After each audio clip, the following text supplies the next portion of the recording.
નમસ્કાર દર્શક મિત્રો, આપ નિહાળી રહ્યા છો એસ લાઈવ ન્યૂઝ બુલેટિન. જોઈએ આજના મુખ્ય સમાચાર. 86% દાઝી ગયેલા 10 વર્ષીય છોકરાની સ્ટર્લિંગ હોસ્પિટલ્સમાં સફળ સારવાર થતાં જીવ બચ્યો. સ્ટર્લિંગ હોસ્પિટલ્સ, અમદાવાદમાં 86% દાઝી ગયેલા 10 વર્ષીય છોકરાને નવજીવન મળ્યું છે. ઉલ્લેખનીય છે કે રાજસ્થાનમાં ગેસ ગીઝરમાં બ્લાસ્ટ થતાં 10 વર્ષીય છોકરો અને તેના પિતાને ગંભીર ઈજા પહોંચી હતી, જેમાં બંનેને તાત્કાલિક પ્રાથમિક સારવાર બાદ સ્ટર્લિંગ હોસ્પિટલ્સ, અમદાવાદ યુનિટ ખાતે શિફ્ટ કરવામાં આવ્યો હતો. અહીં ડો. વિજય ભાટિયા અને મેડિકલ ટીમે તાત્કાલિક સારવાર શરૂ કરી અને છોકરાનો જીવ બચાવી લીધો હતો. બીજી બાજુ તેના પિતા પણ 35% સુધી દાઝી ગયા હતા, તેમની પણ સારવાર કરી હતી. સ્ટર્લિંગ હોસ્પિટલ્સના ડો. વિજય ભાટિયાએ જણાવ્યું કે આટલી નાની ઉંમરે 86%થી વધુ દાઝી ગયેલા દર્દીઓનો બચવાનો દર માત્ર 15% આસપાસ છે. પરંતુ યોગ્ય સમયે સારી સારવાર મળે તો હીલિંગ ઝડપથી થઈ શકે છે. અન્ય હોસ્પિટલમાં શરૂઆતમાં આ દર્દીની બર્ન ઇજાઓ લગભગ 90% તરીકે આંકવામાં આવી હતી, જ્યારે સ્ટર્લિંગ હોસ્પિટલ્સમાં વિગતવાર તપાસ બાદ અંદાજે 86% મુખ્યત્વે સેકન્ડ ડિગ્રી બર્ન હોવાનું નિશ્ચિત થયું હતું. વળી શરૂઆતના તબક્કામાં જ કોલેજન આધારિત બાયોલોજિકલ ડ્રેસિંગ શરૂ કરાયું એ આ દર્દીનું જીવન બચાવવા માટે નિર્ણાયક સાબિત થયું.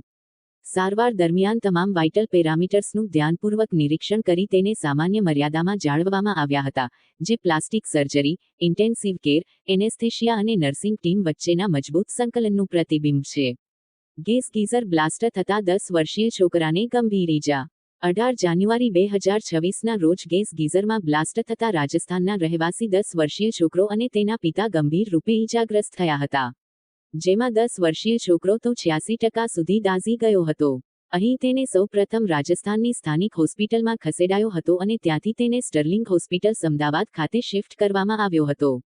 આ કેસ અંગે સ્ટર્લિંગ હોસ્પિટલ્સ, અમદાવાદના ડો.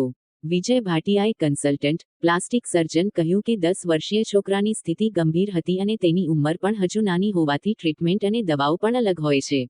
અમે સ્કેન કર્યા બાદ જાણ્યું કે આ સેકન્ડ ડિગ્રી બર્ન કેસ છે, જેમાં બાયોલોજિકલ સ્કિન કવર્સથી ટ્રીટમેન્ટ વધુ ફાયદાકારક રહી શકે છે. ડો. Rajesh Mishra, consulting senior intensive care સ્પેશિયાલિસ્ટે જણાવ્યું, બાળકમાં વ્યાપક બર્ન ઇજાઓના કેસમાં સતત મોનિટરિંગ અને સચોટ ક્રિટિકલ કેર મેનેજમેન્ટ અત્યંત જરૂરી હોય છે.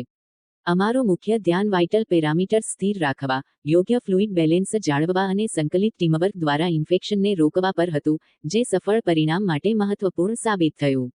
એનેસ્થેશિયા ટીમે પણ મહત્વપૂર્ણ ભૂમિકા ભજવી હતી. ઇમરજન્સી સારવાર અને વારંવારની પ્રક્રિયાઓ દરમિયાન સુરક્ષિત એરવે મેનેજમેન્ટ, અસરકારક પેઇન કંટ્રોલ અને વાઇટલ પેરામીટર્સ સ્થિર રાખવાની તેમની કામગીરીએ બાળકની ઝડપી સાજા થવામાં નોંધપાત્ર સહયોગ આપ્યો. હું ડૉક્ટર વિજય ભાટિયા અહીંયા પહેલા દિવસથી પ્લાસ્ટિક સર્જરીનો કન્સલ્ટન્ટ છું અને એસવીપીમાં પ્રોફેસર બી છું અને મારા અંડરમાં પ્લાસ્ટિક સર્જરીનો કોર્સ બી ચાલે. શિવામાં આવ્યો ત્યારે એક અહીંનો સ્ટાફ છે ઉદયપુરમાં, હી વોઝ વેરી હોપફુલ કે આ બચી જશે અને હી ઇન્સિસ્ટેડ કે તમે ટ્રીટ કરો. મેં એને ફોન પર કીધું કે 90% ત્યાં ડાયગ્નોઝ થયું હતું. મેં કીધું 90% તને બી ખબર છે, વિષ્ણુ નામ છે કે વિષ્ણુ તને બી ખબર છે કે બહુ મુશ્કેલ હોય છે. मन के साहब जो होना होगा आपके हाथ से होना है. मैंने कहा ठीक है तो भेज दो. रात्रे 12 વાગે આવ્યો અને અત્યારે he is full of life. ટ્રીટમેન્ટમાં મારું રોલ જે હતું એ બહુ સ્પેસિફિક હતું કે ડાયગ્નોઝ કરવું, કેટલી ડેપ્થ છે અને એની યોગ્ય ટ્રીટમેન્ટ આપવી. જો હું આનું છે ને એક જ લાઈનમાં આન્સર આપું છું. એક વખત એડમિનિસ્ટ્રેટરે મને પૂછ્યું હતું, nothing is more successful than success. હવે પેશન્ટને રિઝલ્ટ મળે છે, હવે આપણે બીજું કંઈ એડ કે કરવાની જરૂર નથી. જે છે ધ બેસ્ટ ઇઝ ડેડિકેશન. અમારો ઓટીનો સ્ટાફની ડ્યુટી બી એ રીતે ગોઠવાતી હતી કે જે લોકો બર્ન્સની અંદર વેલ વર્સ્ડ હોય, એ જ બ્રધરને, એ જ સિસ્ટરને અમે ડ્રેસિંગ ટાઈમે બોલાવતા. કશું જ નહીં, બસ એક વખત સૌથી મોટી વસ્તુ છે કે એને જે આ ટ્રોમા થયો છે એ ભૂલવું પડશે. એટલે અમે લોકો ચાઇલ્ડ સાયકોલોજિસ્ટને ઓલરેડી કન્સલ્ટ કર્યું છે અને ભવિષ્યમાં એને એ જ કરવું પડશે. ચાઇલ્ડ સાયકોલોજિસ્ટના ગાઈડન્સ પ્રમાણે જવું પડશે કે આ સ્કાર્સ તો જે છે મગજના સ્કાર્સ નીકળવા છે. ઓપરેશન કર્યું એટલે પતી ગયું, એ ઘડીએ રોગ. આમાં રોજની રોજ માથાકૂટ છે, રોજનો રોજ પ્રોબ્લેમ છે. આ એપેન્ડિક્સ હોય તો કાઢી નાખ્યું, ગોલ બ્લેડર હોય તો કાઢી નાખ્યું, બ્રેન હેમરેજ હોય તો કાઢી નાખ્યું, તો પતી ગયું. આમાં એવું નથી. રોજને રોજ ઓટીમાં લઈ જવાનું, રોજનું રોજ જોવાનું અને રોજનું રોજ નિદાન કરવાનું. Rajesh Mishra, critical care expert. Burn patient को मैनेज करना अपने आप में एक चैलेंज, ये पेशेंट अराउंड 86% बांध का आया. We have lot of supportive measures to do this for this patient, particularly preventing infection. Initially 7 दिन तक उसके लाइफ को सपोर्ट करना, oxygen, ventilator support, followed by infection prevent करने के बाद न्यूट्रिशन और कंटिन्यूअस पेन मैनेजमेंट. मतलब पेशेंट जिस दिन से हॉस्पिटल में इंटर हुआ और आज तक पेन के नाम पे उसको 0, जो बहुत इंपॉर्टेंट है पेशेंट की रिकवरी के लिए. Apart from that very good plastic surgeon report. There are plastic surgeon I can, but plastic surgery इतनी इंपॉर्टेंट है कि मुझे अगर रात के 12 बजे पेशेंट को इन्फेक्शन लग रहा है तो ओटी में ले जाके वो इन्फेक्शन को निकाल देना, और वो बार बार करना पड़ता है. एक बार ओटी से नहीं होता, कई बार 12 घंटे में वो ओटी ले जाना पड़ता है, कई बार रात के 2 बजे ओटी में ले जाना पड़ता है. तो हम ये नहीं देखे कि रात है या दिन है, जब जरूरत हुई तब प्लास्टिक सर्जरी का ओपिनियन.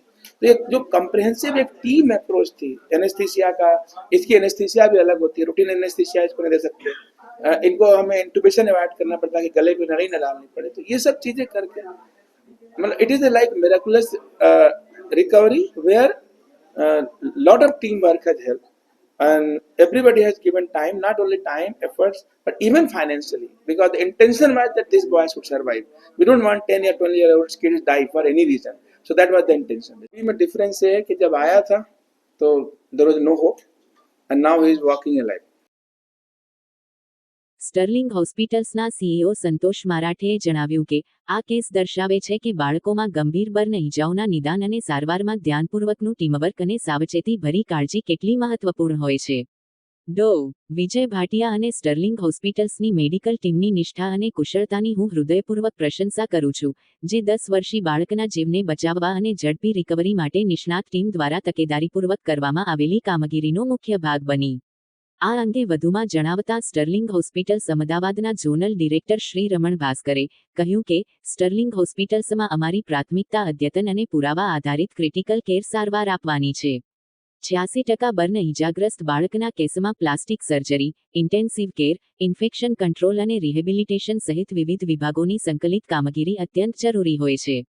આવા પડકારજનક કેસમાં અમારા ક્લિનિકલ ટીમે દર્શાવેલી પ્રતિબદ્ધતા અને કુશળતા પર અમને ગર્વ છે, જેના કારણે સકારાત્મક પરિણામ પ્રાપ્ત થયું છે. જો કે સ્ટર્લિંગ હોસ્પિટલ્સની મલ્ટી સ્પેશિયાલિટી યુનિટમાં સારવાર લીધા બાદ માત્ર 6 થી 7 દિવસમાં જ દર્દી રિકવર થઈ ગયો હતો અને પોતાની રૂટીન લાઇફસ્ટાઇલ જીવવા લાગ્યો હતો. આ 10 વર્ષીય દર્દીને આ ટ્રીટમેન્ટ દરમિયાન પણ ઘણા ઓછા સમય માટે રાખવામાં આવ્યો હતો.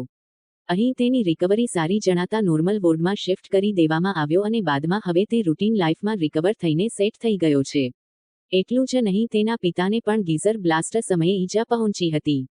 તેઓ 37% દાઝી ગયા હતા, જેમની સારવાર અહીં સ્ટર્લિંગ હોસ્પિટલ્સમાં જ કરાઈ હતી. તેમની પણ રિકવરી ઘણી સારી છે. ઉલ્લેખનીય છે કે આ ઇન્જરીના કારણે બંને દર્દીઓની લાઇફ એક્સપેક્ટન્સીમાં કોઈ ફેરફાર નહીં આવે. તો દર્શક મિત્રો, આ હતા અત્યાર સુધીના સમાચારની ખાસ ગતિવિધિ માટે આપ નિહાળતા રહો એસ લાઈવ ન્યૂઝ બુલેટિન. નમસ્કાર.